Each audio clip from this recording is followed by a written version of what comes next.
Today, we're going to dive into a really powerful poem called Bharat Our Land by the great poet Subramania Bharati.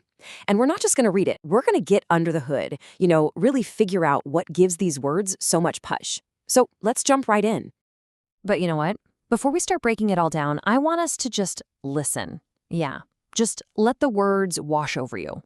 Don't worry about taking notes or what it all means just yet. Let's just experience it together.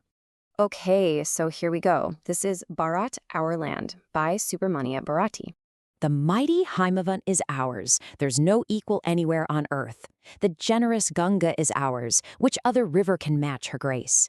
The sacred Upanishads are ours. What scriptures else to name with them? This sunny, golden land is ours. She's peerless. Let's praise her. Gallant warriors have lived here. Many a sage has sanctified this land. The divinest music has been heard here, and here all auspicious things are found. Here Brahma knowledge has taken root, and the Buddha preached his Dhamma here. Of hoary antiquity is Bharat. She's peerless. Let's praise her. Wow, that's powerful stuff, right? And that feeling you get, that is not an accident. It's built very carefully, word by word. So let's put on our detective hats for a minute and break down the language. Let's see how he builds this incredible sense of pride.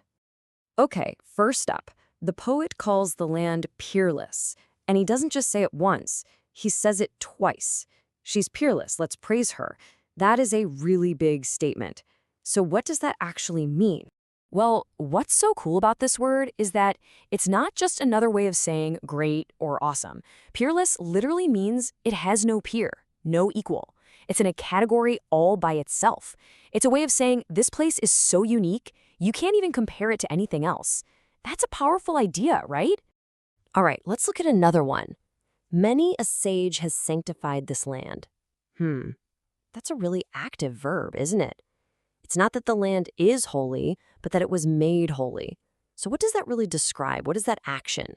And this is the key. The land isn't just described as holy from the get-go. No, it was made holy by the people.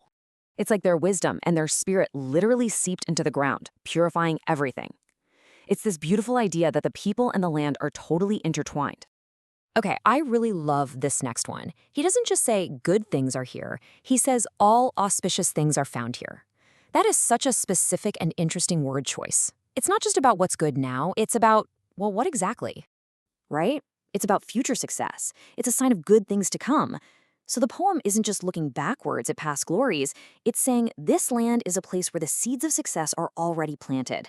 It's a place that's fundamentally fortunate, where good things are just bound to happen. And how about this phrase? Hoary antiquity. You don't hear that every day. It just sounds so deep and ancient. So what's he getting at? What kind of sense of time is he trying to create here? See, this is way more than just saying it's really old. Hoary antiquity pushes the timeline back, way back, into a time before memory, almost into the realm of myth. It's like saying the country's roots are so deep, they're part of the foundation of the world itself. It gives you this incredible sense of stability, of permanence. Okay, so we've zoomed in on the details, right? The individual brushstrokes. Now let's pull back and look at the whole painting. What kind of picture do all these specific words and images create when you put them all together? You know how a national anthem will often list off mountains and rivers to kind of define the country? Well, this poem does something similar. It creates a map in your mind. But it's not just a map of places. It's a map of ideas, of values, a map of the nation's soul. So let's look at the landmarks on this map he's drawn for us. You've got the huge physical things, right? The Himalayas, the Ganga River, but then you have these deep spiritual anchors, the Upanishads, the Buddhist teachings. And it's filled with people, too, brave warriors and wise sages. When you put it all together, you get this really rich, layered idea of what the nation is. All right, so we've taken it apart. Now let's put it all back together and just feel the poem's emotional core one more time. When you hear these lines again, they just hit different, don't they? Now, when you hear hoary antiquity, you can feel that incredible depth. When you hear peerless, you get what he means, that unique, singular value. So that final line, let's praise her, it's not just a suggestion anymore. It feels like the only logical thing to do. And that, I think, is the real magic of this poem. In just a few lines, it builds an entire world, this whole map of an identity. And it really gets me thinking, and maybe you too. What poem does that for you? What poem makes you feel that deep connection to a place you call home? It's a great question to reflect on. Thanks so much for digging into this with me.